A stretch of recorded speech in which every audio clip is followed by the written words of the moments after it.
This is my wife, Linda. Everybody goes crazy about the stuffing, so I convinced her to actually allow me to video her making this stuffing.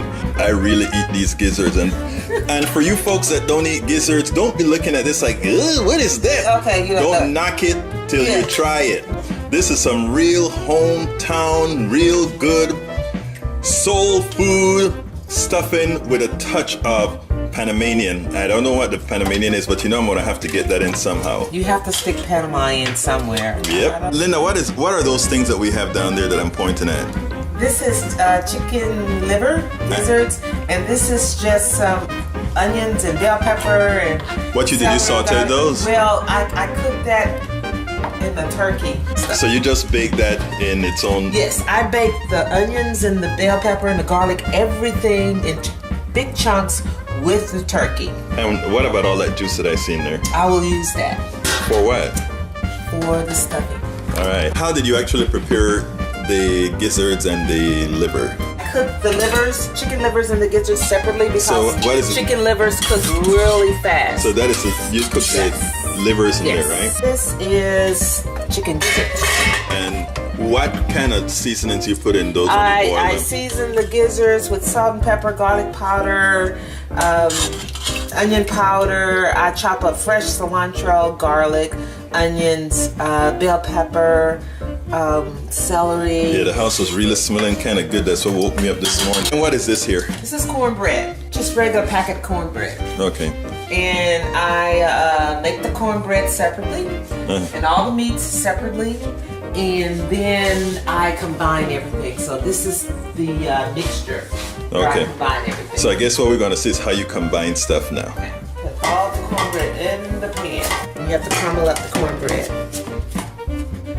This stock is the heaven that's going in the dressing. And that one is from the gizzards. That's a stock from the gizzards. Yes. Okay. And you pour all of that love right in here. Oh, you sound like Emil Lagasse. You throw all that love in there. Okay. And that's exactly what it is. And then I come over and I put this in here as well. So that's now the liver stock.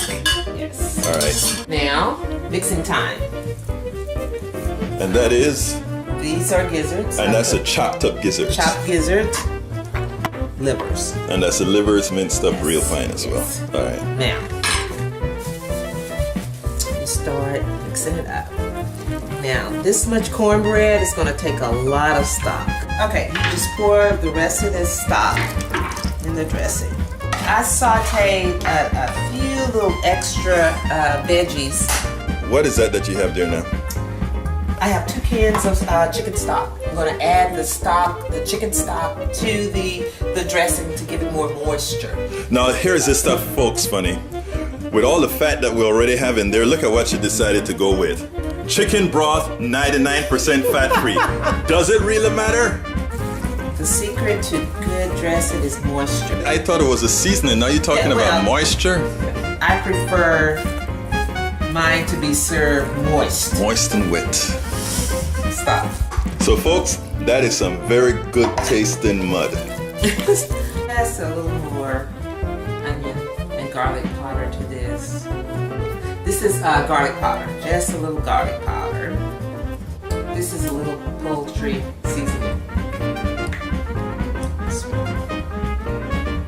I'm going to beat 2 eggs. The last step of the dressing. So this should make some nice fluffy dressing. One more stir. Just want to make sure all of that cornbread is Okay, show me what section of that is Panamanian. right there. All right, thank you.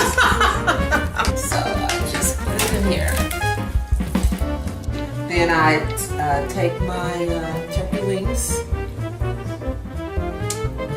Place them. They really good. Now what is that you're doing on the end? Just a little parsley over top. I set the oven to 350. And I am going to cover and bake the dressing in the turkey for about 35-40 minutes.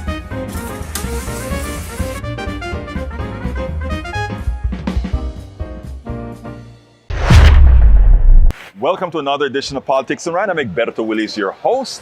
Today, I'm honored to have once again the guy from Social Security. What is it called again? Social Security Works. Social Security Works. Alex, how you doing, my brother? Wonderful to see you. Talk to me, man. Listen, first of all, we are in dire straits right now. People are scared about what's going to be happening in December. I mean, not December, but November. What are your thoughts? December 2, right? What comes after? Well, that's true. But yeah, it's a scary time. I mean, it was always going to be a fight no matter what, because fascism is on the rise around the globe. Right. The far right alignment with the billionaire class is real, and it's global, and it's here in America as well, and it's really easy to understand. The billionaire class have come to the limit of what they can accomplish by hoodwinking the public, by being like, just trust us, just give us the in charge, and the corporations are going to deliver for you. Right. And what people have seen is that means they don't get health care, right? And instead of getting health care when they get sick, they get a denial letter. Right. The banks are like, oh, come on, put your money with us, and da-da-da-da-da. And what people have seen is that means, they're getting charged for just the privilege of having their money somewhere. And these banks make money by extracting it from people. They then are like, we don't have to convince you to put your money in our bank. We're just going to financialize the world. You think housing is for living in. We think housing is for extracting as much money as possible. So rents are skyrocketing, right? That is when the public says, enough. The government has to act. They have to take on these corporations. They have to protect people. And that's when the billionaire class says, okay, it's now time to do this alliance where we take over government. We stop the belief in the will of the people, right? So it's no surprise that Donald Trump talks about the end of democracy, because what he is doing is saying no longer should public policy be the voice of the many. It has to be the voice of the few. And that's the fight that we're in. So it's real, and people should be afraid, but the threat of tyranny also embedded in it has the hope. We know how to defeat fascism, tyranny, and its solidarity. So what we need to do is not mourn, but organize and fight as hard as we can from here until November. And then no matter what happens, the fight, the struggle continues. Now, did it surprise you, the Supreme Court rulings that slowly eroded, actually, I would put it bluntly, democracy, that they would give the presidency the type of immunity that they're giving it, that they would start for the first time taking away people's rights? Does this seem to you like some sort of an orchestration between the billionaires and the elite? I mean, the billionaires and some in the government? Absolutely. They took over the Supreme Court. It was a decades-long campaign. They had a strategy to do it. The strategy was lie to the American people, right? You saw all the confirmation hearings. Every single one of those right-wing, bought and paid for judges looked square in the camera and said, I'm not going to overturn Roe. Right. Settled law. Right. And then as soon as they got in there and got the power, what did they do? Everything that autocracy wanted. So did it surprise me? No. Is it scary? Yes. I want you to do something, Alex, because, you and I and many of us that are progressives, we speak in certain terms that the folks that follow Donald Trump, it sounds kind of elitist, okay? The Supreme Court did several things. It took away women's rights. It went ahead and made the executive supreme. It also did away with this gave the pathway to get away with civil servants not being able to do what they do with regulations, etc. So they are instituting these things, but people don't understand what it means to them every day in a bread and butter manner. How can we best explain it, including to those MAGA folks who, if they realize Those folks in Appalachia, if they realize what they're voting for, they will probably think twice. Not all of them, but some of them think twice.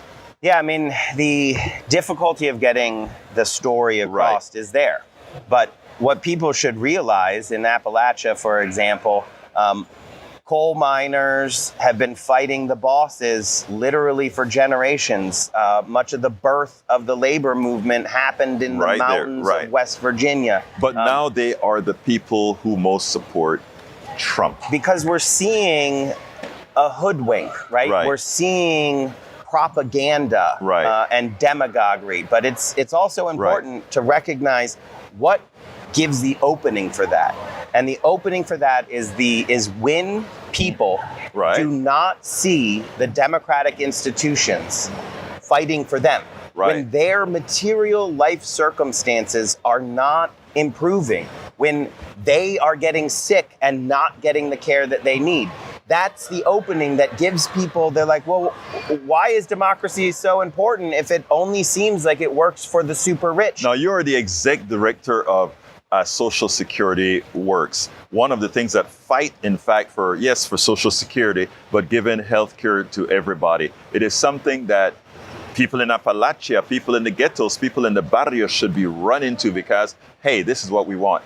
How do you personalize that to those folks so that they will see that they don't fall for the hoodwink? Because I'll be honest with you, that is what I have. About 40% of my followers are conservative or MAGA. Mm-hmm. And one of the hardest things that I'm trying to learn the approach, I'm trying to learn, and I mean that sincerely, how to best talk to these people that they take what I'm saying, they build that trust in us to see that what these guys on the outside are fooling them about is just that, hoodwinking them, as you stated. How can we create a message for that? Have you been working on that sort of a thing? Yeah, and sometimes it's not exactly what progressives want to hear because I oftentimes start with a shared hatred. Because if I walk into a room and people aren't really there with me, some of the things that I start saying is, who in this room loves pharmaceutical corporations? Nobody's hands go up. Who in this room loves high drug prices? Nobody's hands go up. Who in this room loves Social Security? Everyone's hands go up. On the issues, the people are with us at not just small percentages. Well, I like what you just said there, all right? You start with the hatred. I think that's what they learned. It is what they learn. I mean, I think that is what the other side is, and I think that's what demagoguery totally. Exactly. So, I mean, I like that idea. So they are the opposition. They are the billionaires. They are Big Pharma. They are Wall Street, and they're terrified of the people figuring out that together we can challenge and defeat their power. So they rush in there with a demagogue and say, actually, I'll be the one to deliver what you want. It's not the billionaires aren't the reason that your housing costs are unaffordable. It's the immigrants. It's not the billionaires why you can't get medical care. It's this other person over here. And that is the sleight of hand. That's the magician's trick that the autocrats play. But if I start by saying, who likes Wall Street, No one does. Well, let's look at who's working for Wall Street. Let's see who's challenging Wall Street. And right now, you look at someone like Lena Khan at the Federal Trade Commission, smashing up monopolies in a way that we haven't seen in 100 years. That is what is so interesting. It's amazing to me. I was never a Biden fan, but I learned to love Biden because this neoliberal turned out to be the most progressive president in my lifetime. In mine as well. And I came from a similar place of, I was not expecting much. But I, as you know, moved to Washington, D.C. to challenge pharmaceutical corporations, to dismantle their system and build one based on public health. A lot of Democrats have come and said, I'm going to get Medicare the right to negotiate drug prices. They've been saying it for years. I've been fighting for it for over a decade. Joe Biden takes the White House. I'm not expecting much. He immediately takes on pharma and wins. Yes. Right? The largest investment in actually reversing the climate crisis that's ever been made. Yes. He is governed very much from the perspective of real, people, grassroots concerns. Without saying the word. Without saying the word. Exactly. Which is a smart thing to do. And, and for that, I thank the guy. I'll be blunt. I don't know how things are going to work out in the end, but I think, like I said, we have to acknowledge what the facts are. So, Alex, what I'd like you to do is two things. Tell our audience, number one, where we are within the Social Security domain and the healthcare domain, and also give them some hate. On Social Security, it's really interesting because Donald Trump is he's a liar. We know that. He lied about Social Security to get elected the first time. He's playing the same playbook. It's right there. It says no cuts to Social Security, including raising the retirement age. But we also know who he puts in power. We know what he does. We don't need to listen to his words because we saw what he did as president. He cut Social Security benefits with a process called continuing disability reviews. Every single budget of his destroyed Social Security. His gang only have one idea. It's cut our benefits and give tax handouts to billionaires. So no, that man is not the champion of Social Security. The Biden White House and platform is going to fully embrace expanding Social Security and taxing billionaires to pay for it. If we can get the American people, even if they only see that and they sort of believe Donald Trump, that distinction is huge, right? He says no cuts and not going to raise taxes on billionaires, and that's an inherent contradiction. Joe Biden's plan is to expand benefits, increase benefits for people, and tax billionaires to pay for it. It's simple, and it's what people want. On healthcare, it's even more simple. Donald Trump and the Republicans want to fully destroy traditional or original Medicare, the guaranteed healthcare part of our system, and replace it entirely with privatized Medicare, so-called Medicare Advantage. This is a system that's just insurance companies again, and they only have one way of making money. They take our money and deny our care. They do not have an incentive to provide health care. So on these issues, the choice is so clear, there is no choice between the Democratic vision for the future and the Republican vision for the future. And we have to fight like our health and our future economic security are at stake, because they are. And I'll end with a little bit of welcoming their hatred is what FDR did when they asked him about the banks. I think that's the way that we have to play this. The pharmaceutical corporations are going to dump money and say, Joe Biden is bad for this or that. Joe Biden and the Democrats have to welcome the hatred of big insurance and Wall Street and the corporations whose price gouging they call inflation, and just fight for the people no matter what. And that is the only path to victory that'll actually achieve in November. Alex Lawson, Executive Director of Social Security Works. Thank you so kindly for being on Politics and Right. Great to see you. Great to speak with you as always. Absolutely.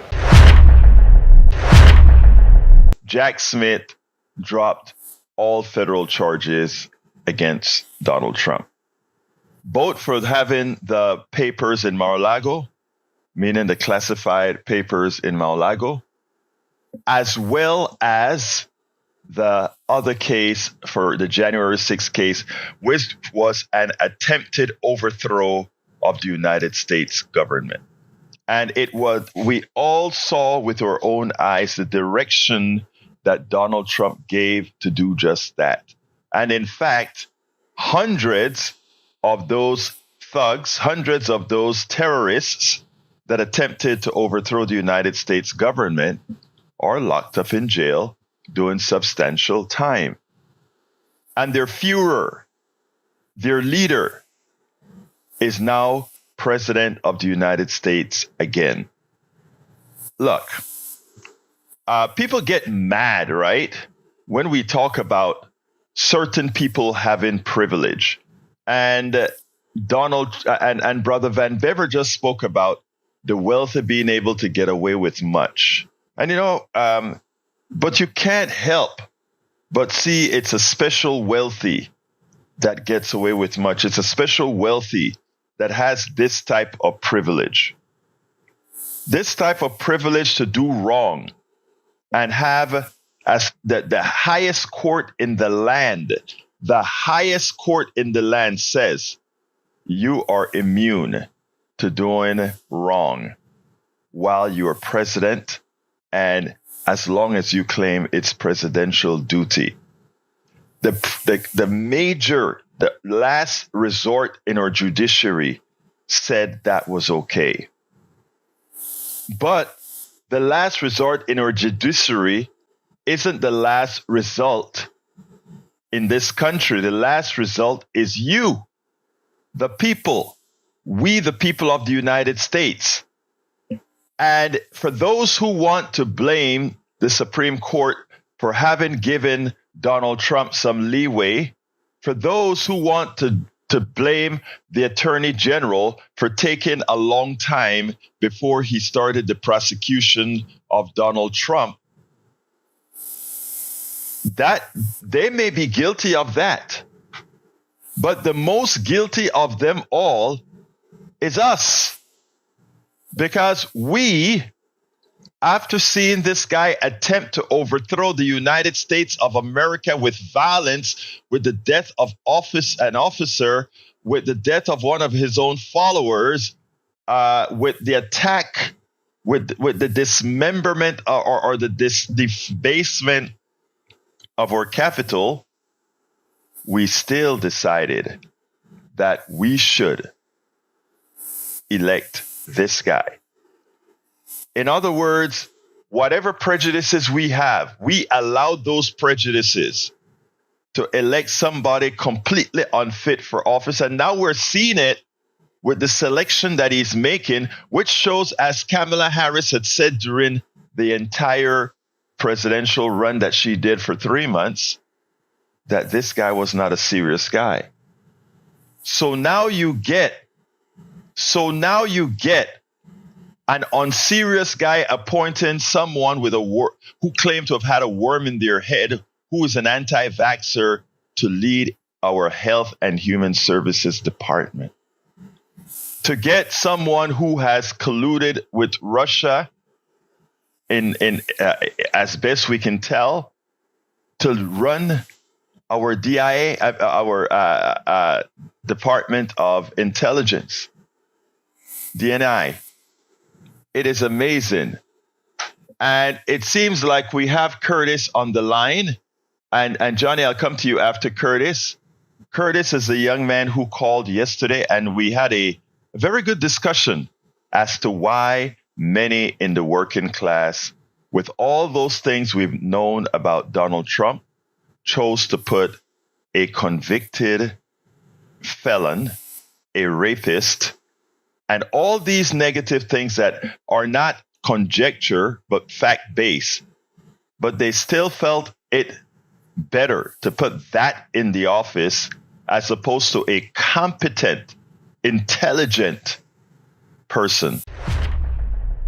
We spend a lot of time deconstructing the news, trying to parse it into a form that everybody can understand. We try to find those little nitpicks where it flies above the fray, etc. If you really like these videos that we do, I want to ask a big favor. Please go ahead. Number 1, subscribe to our channel. And number 2, please join if you can. Thank you so kindly for watching. Keep watching. Please remember to share. We must populate the entire internet with our progressive message, a message that we know is what most Americans say that they want. So help us, please join. So let's go to Brother Curtis. Curtis, come on in, sir. Yes. Hey, good morning. How you doing? Good morning, my friend. Talk to me. Right. Actually, I'm just trying to figure out where we left off at. But well, yeah, actually, I don't want to go from where we left off. I want to start from the beginning because this is important. And let me go ahead and set it up here if you allow me to, my dear brother. My contention is that nobody bears responsibility more for having Trump in office than we, the people. After all, We the People, and put him in both by popular vote, however minute, and electoral college, larger because of the undemocratic nature of our country. And you said that there are reasons why many in the working class gravitated towards Donald Trump. And I'd like to know what reason. And you said, yesterday you said you were a black guy and you were a Republican. I find that problematic, but I really honestly want to listen. So I'm all ears. Okay. Yeah, I'm former military. Colin Powell is a hero of mine. That's one of the, not main reasons, but that was one of the reasons why I became Republican years ago. Of course, I think a lot of us, black, working class, or just working class people in general, we look at Donald Trump as the loudest voice. And I'm fortunate enough to be in a blended family. My wife had kids, I have children. And one thing that I've noticed along the years is that sometimes the loudest voice wins. Doesn't have to be right. And so I felt like the Democrat Party just didn't have a lot of enough voice. They wasn't speaking anything that we wanted to hear. And in the working class, I've had some strange careers. So I worked in Brazil for 4 years. And one of the reasons why I always had a problem against this free health care, the health care that Obama tried to initially enforce, is that I saw how it didn't work in Brazil. And one of the guys was a close friend of his. And I've seen these hospitals close down. I saw where they ran out of money before the 30 days was out, 60 days, where they was allotted a certain amount of money. And, so that was just one thing. But one thing about being heard is that when I'm just talking about for blacks right now. And I don't want to separate that because I think that's one problem. That's a whole nother problem. I think we should just be Americans, but that haven't been fixed, so we can't even, go there. But as a black person, I see that a lot of us voted, and I was working in a housing project during the time about 6-7 months ago. And I even saw that people who didn't go to work and tried to get work was blaming Biden. And I feel that the Democrat Party wouldn't show their face enough to even say, hey, look, this is not our fault, or we're going to find jobs for you. But instead, to a lot of black people who are looking for jobs and work, the Democrat Party began discussing other issues that we don't care about as much. And I agree with you when it comes down to this transphobia and all of this. I understand that. I mean, I'm not sitting here believing that, 2 million people today is trying to go get a sex change. Now, as a Christian man, of course, I don't really care for that. But I'm not hateful enough to think that this is a real issue. But the problem is when I hear a government say more about one other race or something else, another problem, and we haven't even fixed our problem, then immediately I'm going to turn my cheek and say, I got to go back over here and listen to this guy. For one, he's speaking more. He's angry at the government. Most of us are. And when that's kind of entertaining at the same time, it's one thing that we look at and say, man, I feel the same way he does. He's not talking the same thing we're saying, but he's saying he's angry at the government. He's saying the government is too big. He's saying that the government hates you. And the other thing about Donald Trump is that he wasn't afraid to actually say something about black people. That was amazing to me, that the Democrat Party, who try to use us a lot of times, are even afraid to even mention that name. Not like Joe Biden did 4 years ago when he got in front of TV and said, if you're not black, whatever he said. If you don't vote for me, you're not black. Yeah, I remember that. It's condescending. You're right. Yeah. So these things are distasteful sometimes that Democrats throw out there. And like I said, this is not the only reason, but a lot of reason why you see so many people decide that, hey, you know what? I can't continue to just vote for these people. They don't have anything to offer. And even if they do, they never say it. They just don't have a lot of enough voice. And anyway, I digress. I have a few other things, but I want to hear your point on that. I do appreciate your show. A lot of, things that you say, I do agree with. I just can't see a party who never really recognizes us I'm talking about honest recognize, not just for votes, where look at us and say, okay, we still have a problem here. Let's try to fix it. But instead, they look at so many other issues first. Although you always try to entertain us with this foolishness like, shows, rappers, and I hate that type of stuff. We are exactly the same as white, brown, blue, yellow. We need our family fed. We want shelter over our heads, and we want to succeed. That's it. That's all we're looking for. And if let me tell you, at least speaks about that more, then that's what we usually vote for. Go ahead. Curtis, first of all, you know what is unfortunate? I agree with everything that you've just said, except the healthcare portion. So let's talk about what we agree with. The Democratic Party is lousy at giving the message. You're absolutely right. And the reason why is the parts of the Democratic Party that puts out the message, puts out the ads, puts out the way that you engage with the people are a bunch of elitists who probably wouldn't know a working class person if one spit on them. So you're right. I'm not going to argue with that position at all. When it comes to being condescending to not only black folks, but to Latinos, both sides are. But it stings more from the Democratic Party, since you would expect the Democratic Party to try harder. And I have personal experience with that, which I've documented in my book as well. I think it's in my book, in my last book, where I said that as a black man, as a black Latino, Afro-Latino Caribbean man, and I specify that all of the time because I want it known that I have the experiences of many different ethnicities. Black, because that's who I am. Latino, because that's where I'm from. And Caribbean, because that's my heritage. Now, I've seen when I've gone in progressive spaces, I'm all over in progressive spaces with the Daily Kos and other areas where we're doing activism. And you're so right. When I am in the right-wing spaces, they want to prove to this activist that they are not racist. And notice what I'm saying. They're trying to prove that they're not racist. So they cater to me. When I go to the left-wing spaces, there is no catering. All right. But it's worse that there's no catering. As I've said on my program before, America has a disease that isn't based on party. And that is racism, sexism, misogyny, and all the isms. And it's something that the difference between the Republican Party and the Democratic Party is, while they are equally adept to all those isms, the reality is the Democratic Party is the one that talks about wanting to solve it. And that's why they get into the trans issues and the homophobia issue and the racial issue. That's why they take on all these other identity issues, because they want so much to say we need to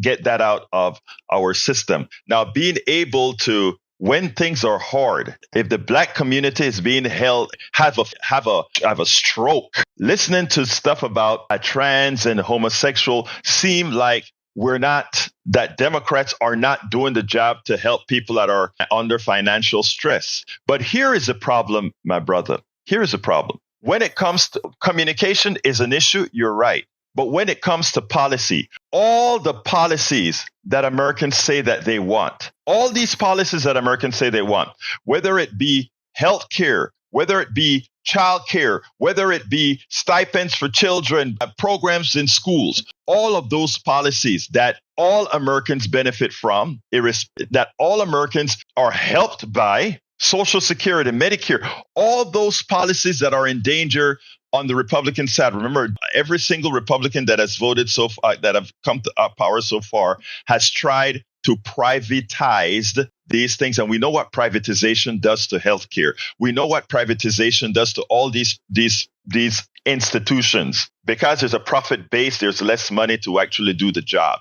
But because of all of that, those are things Democrats put out. Donald Trump cannot claim a success in his administration. That isn't a Democratic policy. So anything Donald Trump says worked in his administration was actually a Democratic policy, not passed by him. And the only job Donald Trump had was to solve the pandemic problem, which he failed at. So my thing is, while I agree with you that Democrats have a communication problem, Democrats that leave too many doors open to what they've done and what they need to do and what they're going to do, I don't think that applied in this last election. And I'm going to end with this, with two things. Kamala Harris said, many of you baby boomers and Gen Xers are now taking care of two sides, your children and your parents. We want to extend Medicare to support you at your home to make lives better for you.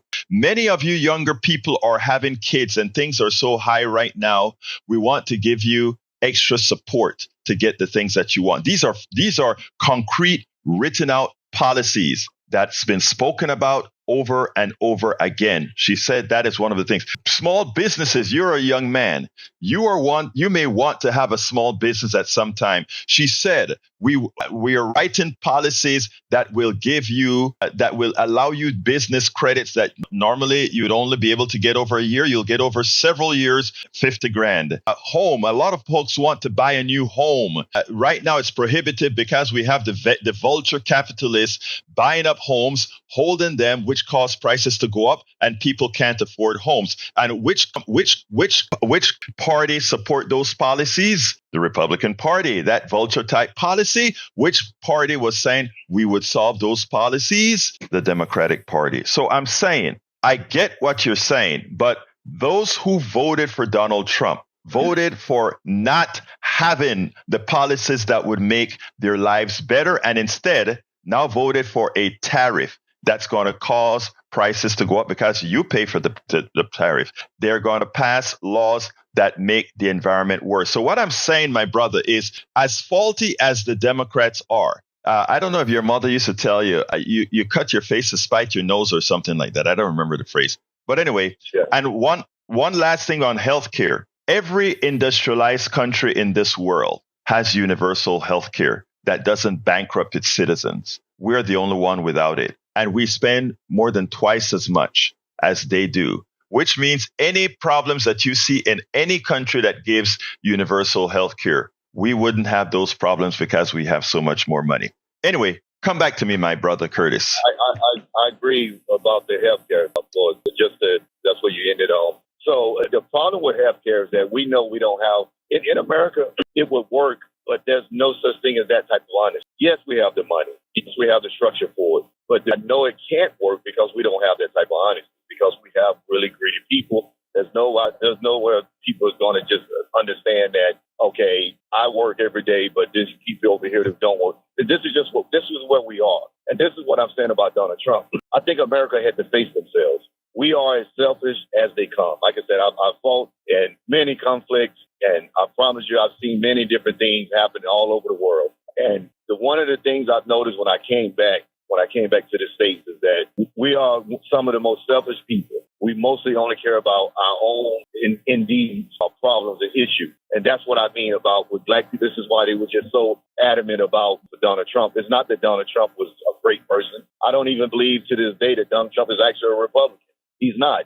I think Donald Trump he's not. Yeah, he's not. Anything. You know, like I said, I do look at the Republican Party as a lot of faults also. Don't get me wrong. But I also see this, and I think this is for a lot of people because this is what we had to do. The issue is Donald Trump is America, regardless of what we think. Donald Trump is America, been in America for the last 12 years, roughly. And the fact that we don't want to face it, I think this is where Democrats are.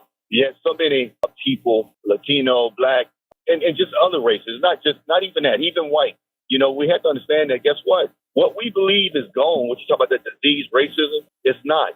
This is who we are. We haven't made it as far as we thought we have made it. And I think this is a wake up to say, okay, you guys thought because Obama, for example, my father, he was proud, to see Obama being elected. I wasn't as happy. I mean, it is, I understand at his age, I think he was 75 when Obama was elected. That was great for a black man to see that. I understand that at his age. But for me, I wasn't as happy for a lot of different reasons. Not that I didn't like Obama. It was I didn't enjoy some of his policies second term, maybe not as much as first term. But anyway, what I'm saying is that I believe now if the Republican Party don't wake up, that they would not have another president because, for one, they didn't have anyone to offer either. If the Republicans had anyone, we wouldn't have Donald Trump. And that's what I tell even my Republican friends. So we're not in great shape either. This is a big issue because now Republicans have to look at themselves and say, what do we do after Trump? And this is why I talked to my Democrat friends and family, and I said, we need this to happen because you guys will probably have the election for the next 12 years.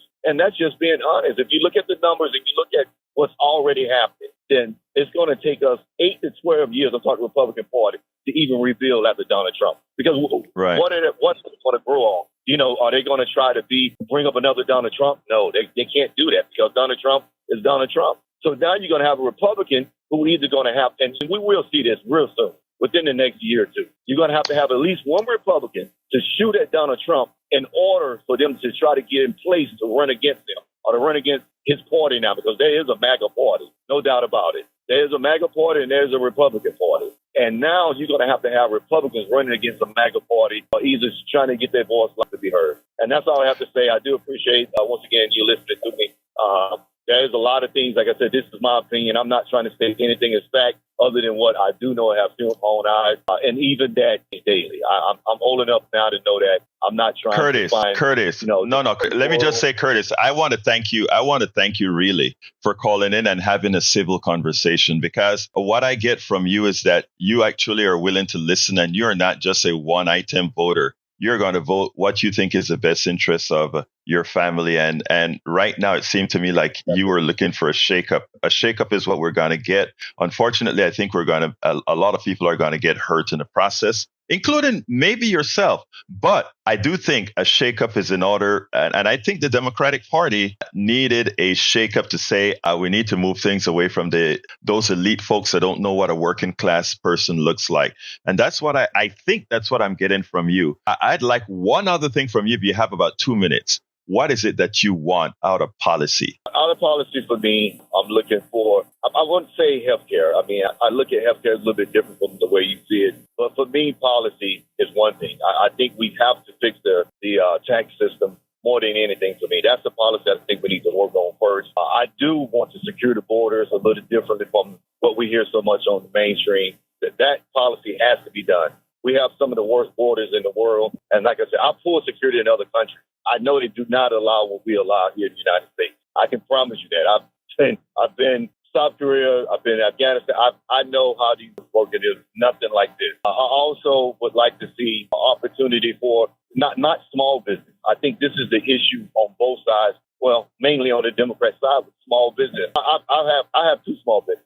And the problem I have with small business is even though on the Democrat side, we like to say, they like to say that this is what runs America. That's not true. Small businesses struggle more than anything to find a way for people who want to start business to become corporations, not small business. Small businesses are just that, just a 9-to-5 with a different name. That's all. You wouldn't talk to me if I had a real corporation. I wouldn't be here at 4:30 every morning driving and going around if my small businesses was, making millions and millions of dollars. Although they may not be doing bad, I just think that we need to look at small businesses different. That's it.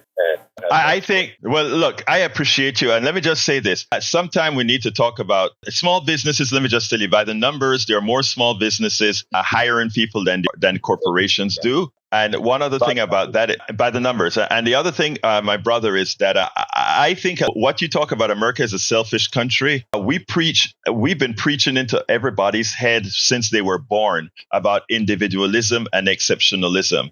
And those two things make for, just harping on that, make for a selfish population. I don't think we're inherently selfish once we understand collectivism. In other words, working together, we can accomplish more than as an individual. And also it's more pleasurable. But that is something for us to talk about a lot in the future. And I thank you for listening. I hope you continue to listen, but also I hope you continue to bring other people into the conversation, because as a country, that is how we move ahead. So thank you so kindly, Curtis, for speaking to me. It didn't go as many of us wanted. It went the way some wanted as far as our elections are concerned. But the dangers are there. The dangers are there. As an educational institution, KPFT is designated to tell you the things that are occurring. And right now, our media is in trouble. Good morning to Anna Hart from Washington State. And good morning to Gayla Kunis from Georgia. Great to have you here in the chat as well. By the way, folks, and I'm going to put this in the chat, my Blue Sky, I've also started my migration to Blue Sky. Blue Sky is the alternative to Twitter. And what we want to do is make sure to get that baby well populated. So I am going to put in the chat my Blue Sky address, and that is at egbertowillies.bsky.social. Again, my call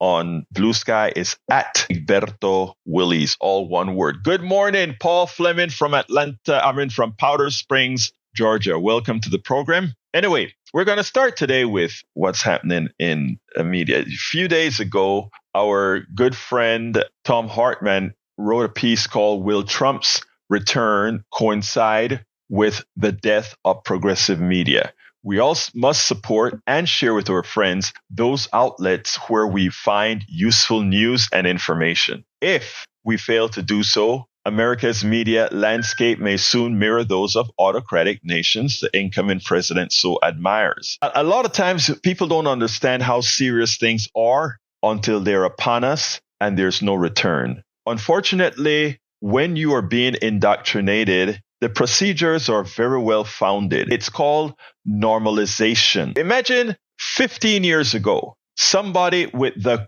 qualifications of Donald Trump, someone that did the things that Donald Trump have done, both to women, both legally, economically, etc. Somebody like that wouldn't stand a chance of ever being elected. However, you start having normalization. You slowly change what is right. You slowly change what is acceptable, an inch at a time. Or you make something so outlandish a one-time success that people start to think about it as normal. Then you can get away with just about anything. And that is kind of where we are right now. Again, I mentioned this ad nauseum. Having re-elected a thug, having re-elected a person a judge referred to as a rapist after having been found liable for sexual assault, someone who has robbed the salaries of his employees, someone who has left contractors that built his building unpaid and threatened with lawsuits, someone who has stolen from, and all of these things are not conjecture, these things are fact. But that in the past, just one of those things happening, grabbing onto women's parts, just one of those things in the past would have disqualified anyone from the presidency. But normalization has occurred. We have normalized that is okay, and that is no longer something that stops you from being able to be president. And in doing so, then what's next? We've elected him. The degeneracy of the population, and that's the only way we can look at it, the degeneracy of the population that normalization has created. And you have to ask yourself an important question. How far will this go? How far will be the normalization of evil go? Because as it goes far, you remember Donald Trump in his past rallies would tell people just go ahead and beat him up on the head or knock his head or whatever. And it's okay. Normalization. Well, the normalization is also aided by our media. I'm talking specifically of right-wing media. A media that once believed or would preach that the things Donald Trump has done made you unacceptable for higher office, but who normalized it? Who eventually said, it is okay. People, I ask thee, when does it end? How far does it go? Well, Tom Hartman's piece is a good start. He said, have you heard of that Comcast is planning to sell MSNBC? Is Rupert Murdoch planning to buy it? Will America's media landscape soon resemble those of Hungary and Russia? Without the right-wing media juggernaut, Donald Trump probably wouldn't be president next year and wouldn't have won in 2016. That said, the progressive media landscape looks like it might be about to get a whole lot worse. Comcast, which owns NBC and its subsidiaries, CNBC and MSNBC, among other media outlets, announced this week that they'll be, and that's last week, that they'll be spinning off MSNBC among others next year. And the consequences are already showing up. It was reported last week that Rachel Maddow just took a substantial annual pay cut because of the uncertain future of the network. In part, this probably reflects a belt tightening at Comcast, but it is also an indication of how legacy media, which now includes cable properties, are taking a hit from newer digital media, from social media to podcasts to web-based network programs. In part, this is probably reflects a belt tightening, yeah, but the principal analyst and VP of content for market research company eMarketer, Paul Verna, told the AP that the writing is on the wall, that cable TV business is a dwindling business, and the AP noted is predicting future consolidation of the networks or acquisition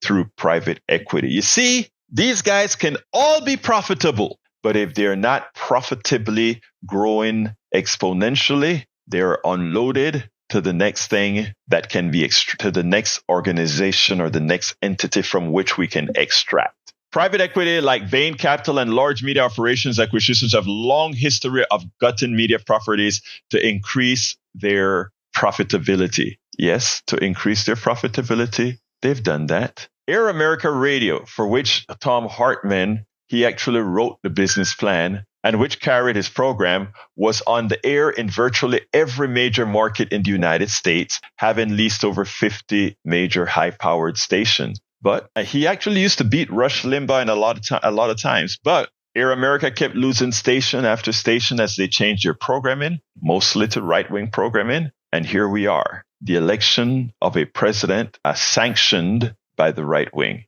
Musk, of course, will be in charge of identifying those parts of government or institutions funded by the government, which means pretty much goodbye to NPR. NPR, which many like to call progressive, far from it, but like many call it progressive, will likely be defunded and dependent on external sources of funding. And likely those external forces will probably change its type of programming, which is the true fair and balance. Anyway, right-wing billionaires brought us Fox News, Sinclair, two other web and cable-based right-wing TV stations, channels, nationwide networks of hate radio, now also in Spanish. People are wondering, how comes the Latino folks are jumping to the right? Well, mostly Latino men jumping to the right.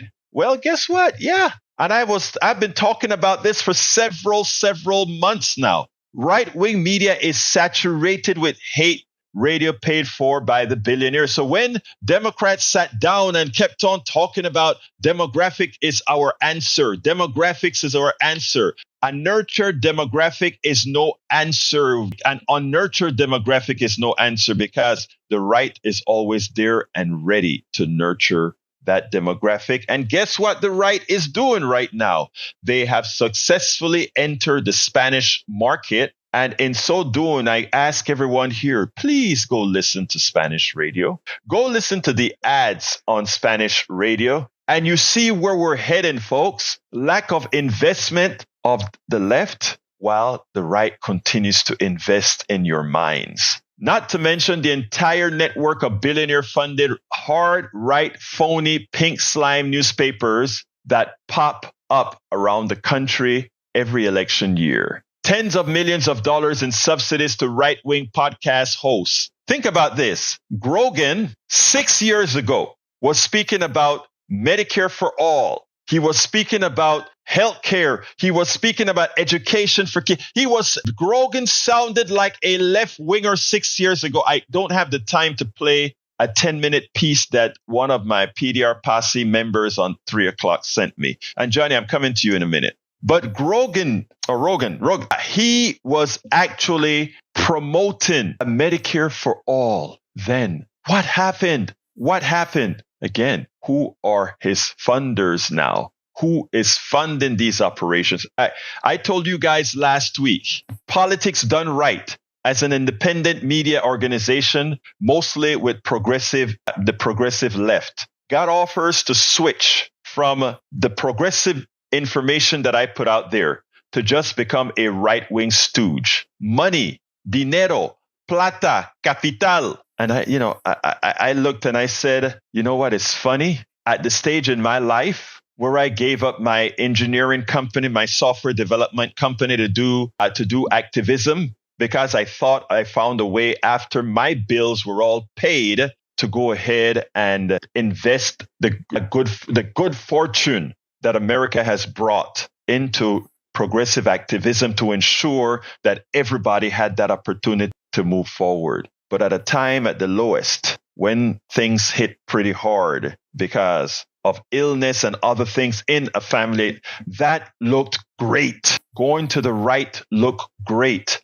Wow, well compensated. It could be well compensated, man. And then you sit back and you think, how do you look yourself in the mirror? How do you say, you know what? I am my brother's keeper. I am my sister's keeper. I can't do that. But you know what? There are thousands out there that are willing to do it. There are thousands out there that have done it. And that corruption, that normalization that I spoke about at the beginning of the program is occurring, continues to occur. Anyway, there's no equivalent politically tilted media systems on the left. Democratic-leaning billionaires have stayed out of the media space ever since Romney's company took down Air America. The closest TV and radio counterpart we have, and listen to these small networks that we have as progressive media, what I call truthful media. And as Tom points out, it is Free Speech TV, available on the web, Dish, Sling, Roku, Apple TV, and DirecTV.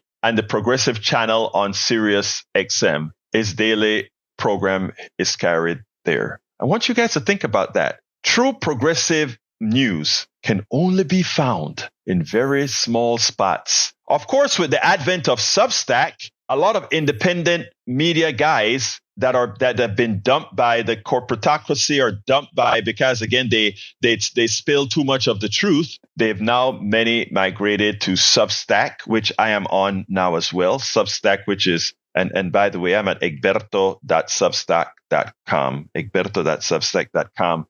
But again, you can also find it at politicsdoneright.com/newsletter. Many of us in the progressive media, because of cost, we don't have the monies to put big production companies up or whatever. So we become our own independent media spaces on platforms like Substack. And now many of us have migrated to Blue Sky and other places, right? But that's all we have, an ad hoc setup of progressive media. How do we change that? How do we ensure that 2025, when Donald Trump takes command of this country, that somehow when MSNBC is sold, which MSNBC isn't even a clean left channel, just sort of marginally left. But when MSNBC is sold, all we got, Free Speech TV, Mother Jones, The Nation, The New Republic, The Guardian, and a few other outlets, Common Dreams, Alternate, A Progressive, Democratic on the Ground, Daily Kos. There are not